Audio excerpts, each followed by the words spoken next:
Looking right now at the four primary positions for bar chords.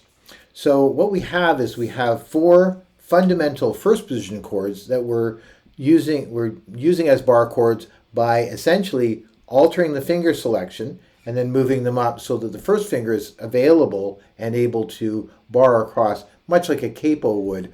And you can see the shape of the chord you would normally play in a regular position. So an example of that would be let's say E shape that we have right here.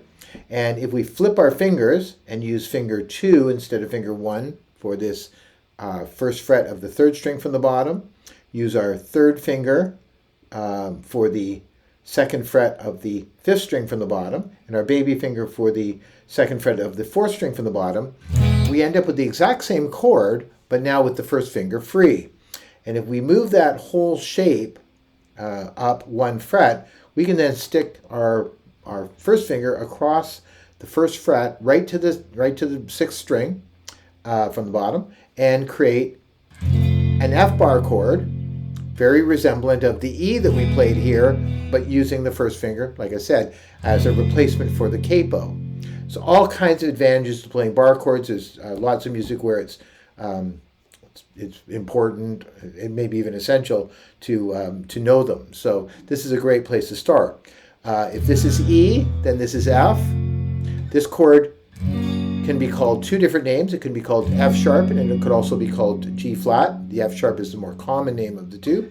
This would be a G, G sharp A flat, A sharp B flat, B, C, C sharp D flat, and D, D sharp E flat. And when our bar goes across that 12th fret with the double dots, that's an E chord.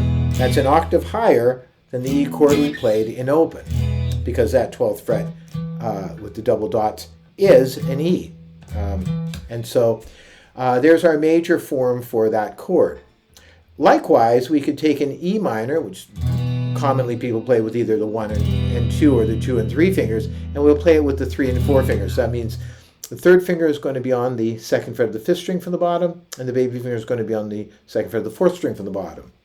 If we take that E minor, sounds exactly the same, this is the exact same chord, and move it up one fret and put our bar across, we end up with the minor form for that major form that had the second finger on. We take that second finger off. That is the minor form of that chord. That would be an F minor. F sharp minor or G flat minor, G minor, G sharp minor, A flat minor, A minor. And we end up with a bunch of chords that we can make really good use of. Why would we use an A minor bar chord like this when there's a perfectly good A minor down here? Well, if I wanted to play something like, let's say, a soul tune or an R&B tune, and I had to strum like and I want to get that really nice up strum, but I don't like those notes. I want these notes. And I want that A right at the top of that. I really like the way that sounds, and so that's going to be a really valuable thing. I can also, up here, add riffs from my pentatonic scale or blues scale onto that chord. So I go 1, 2, 3, and 1 and 2, and begin to build a solo guitar piece with the riffs as well as the chords at the same time. That's the value of it. So those are the two bar chords that have the bass note on the sixth string. So that's the minor form and the major form, just like in the chart. So for fifth string bass bar chords, we have two fundamental forms. We have a major form, like this, sort of like if we had an A chord, but instead of putting these three fingers across it, we used our third finger to lay across it. If I move that up one fret now, and I put my first finger across to the fifth string, and I'm muting the sixth string here with the side of my finger like that, I end up with a chord that sounds like that. So if this is A, then this will be A sharp, more commonly called B flat, B, C, C sharp, D flat, D, etc., etc. We'd move up, and that would be the major form. We have a minor form as well. and it'll look like A minor. So like I said, if we play A minor like this, we're going to flip our fingers. So the second finger is on the first fret of the second string, third finger is on the second fret of the fourth string, and baby finger is on the second fret of the third string from the bottom. Now our first finger is free, as just like in the other one, where we now will have a free finger to be able to make our bar. The bar only goes across the fifth string and leans against the sixth string to mute it. That would be B. This is A minor. This would be A sharp minor, more commonly called B flat minor, B minor, C minor, C sharp B minor, etc. So a great job to do is to get these under your hand, not only be able to move them. So we talk about the approach of the chord.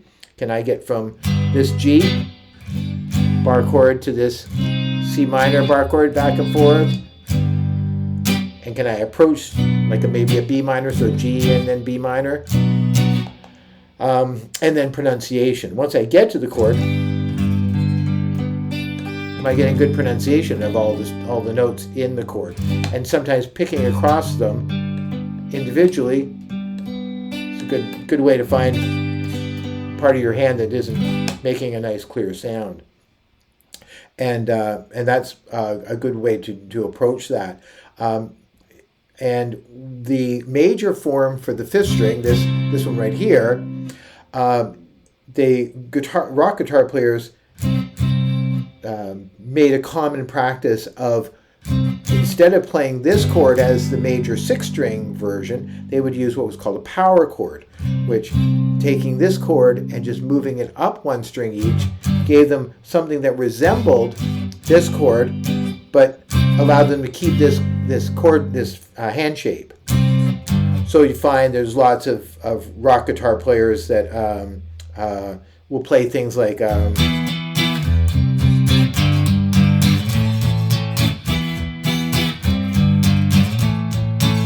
and you're moving this chord back and forth on frets, but also moving it from being on the sixth and fifth string and then down to the fifth and fourth string, respectively, with those fingers laying down, just like that. Okay, so that's fundamentals of bar chords. Go and enjoy.